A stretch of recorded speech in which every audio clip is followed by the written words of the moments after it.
I'm back today. I had said that we were going to talk about a specific topic on my community page.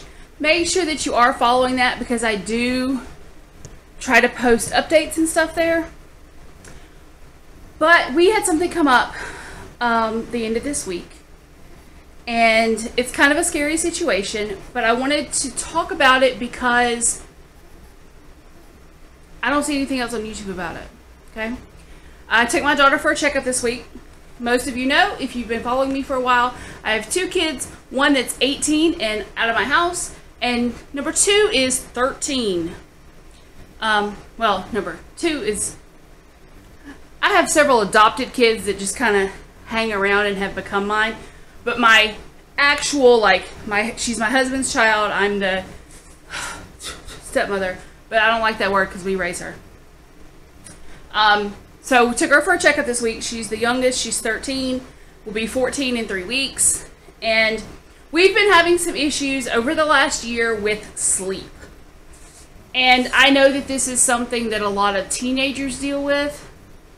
A lot of issues like not being able to go to sleep, not being able to stay asleep. And so we kind of thought that it was probably a growing thing.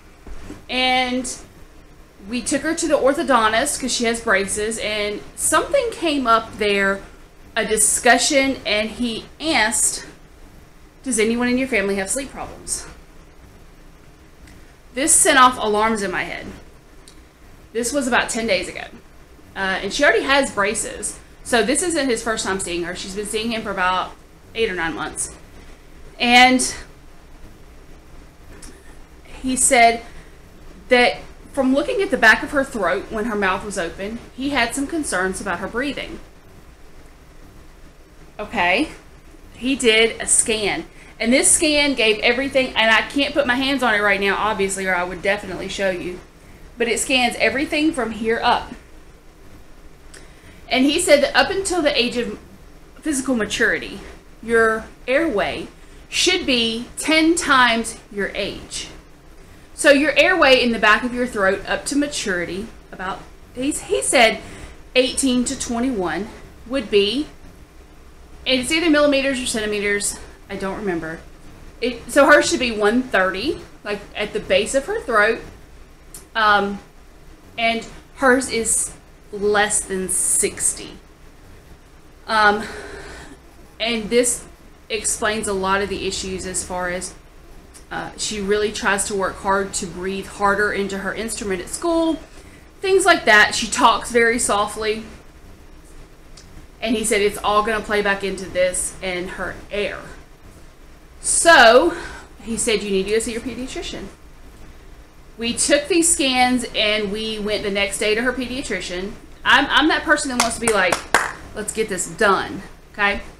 So we sat down and talked to the pediatrician, and they had noted that the back of her throat, this area, was pretty small.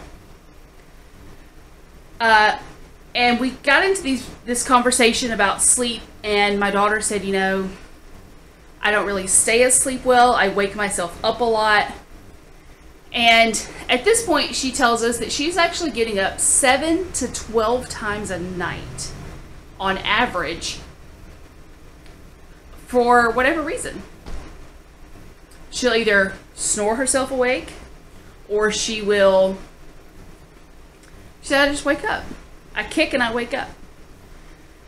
She has the recurring dream of falling off of a cliff, like falling, you know, like jolting herself awake.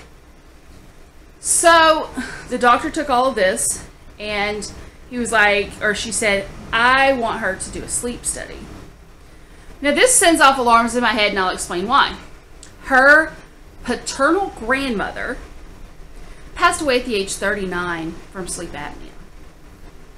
My husband was diagnosed at 34 with sleep apnea. Now they were bigger people. A lot of overweight people are diagnosed with sleep apnea. And I said to the doctor, I was like, well, wait, this can't be sleep apnea.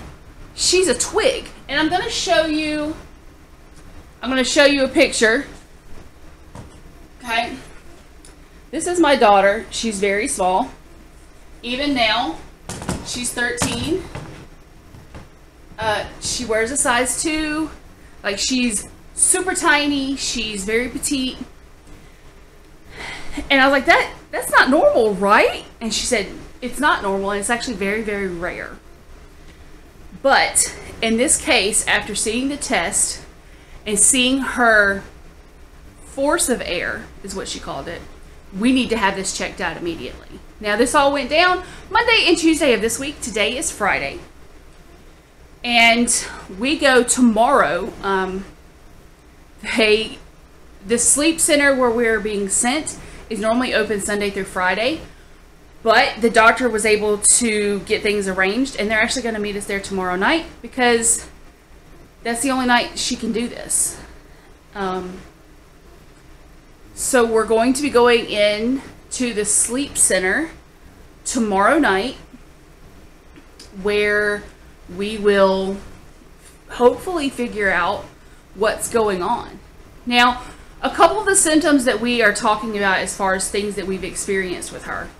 Number 1, she never has a deep cough. In fact, her cough sounds like she's faking it, which makes being the mom really hard. So her cough is like all the time, no matter how sick she is. Now, she doesn't get sick very often. In fact, she only goes to the pediatrician. For the last 4 years we've been with the same doctor. She's only gone once a year for her checkup that our insurance requires. She just doesn't get sick. If she does, like a sinus infection, typically she'll run a low-grade fever. We put her in bed, wrap her up in a blanket, and the next day she's fine. She's just healthy like that. Okay?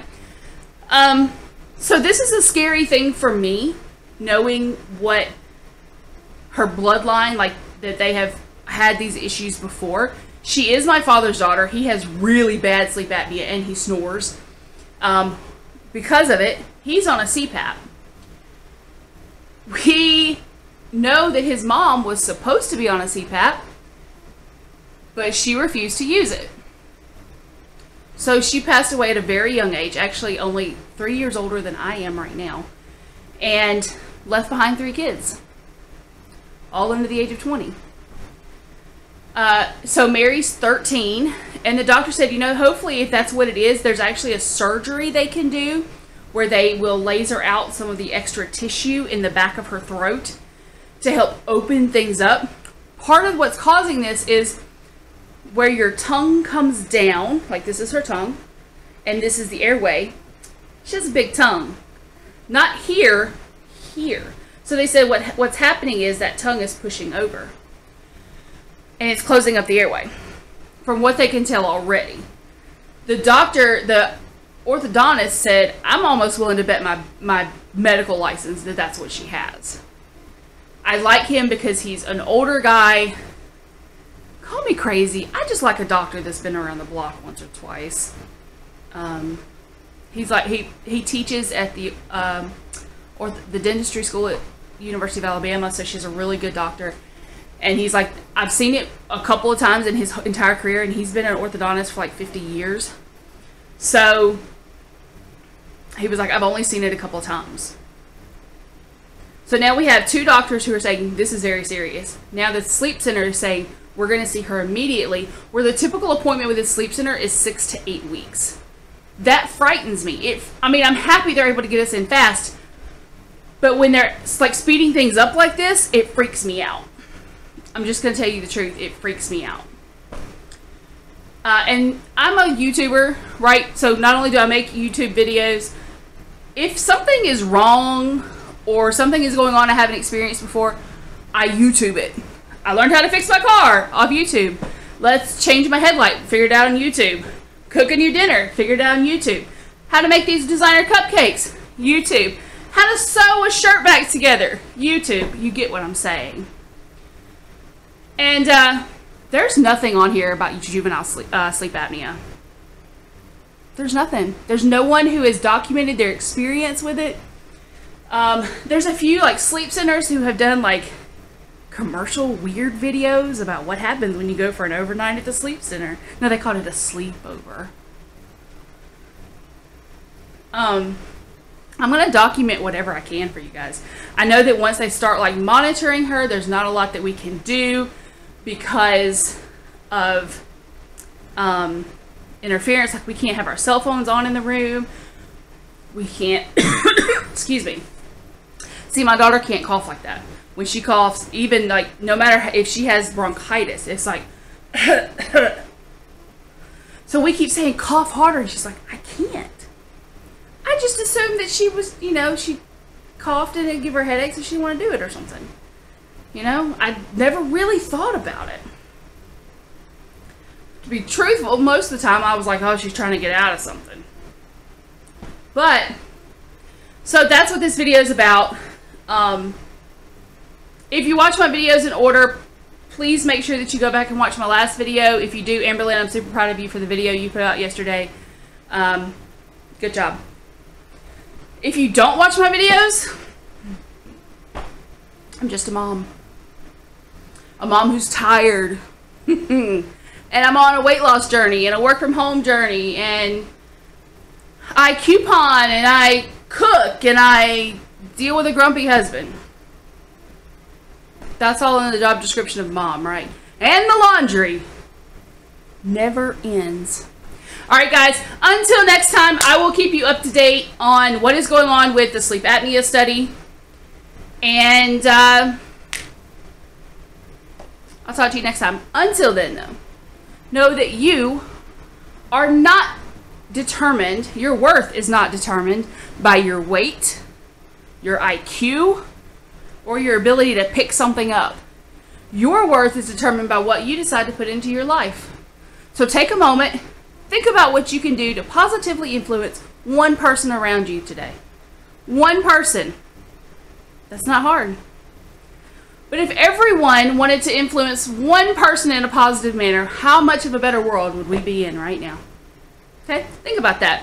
Know that you are loved, you are appreciated, and you are worth everything. Until next time, guys, I love you all.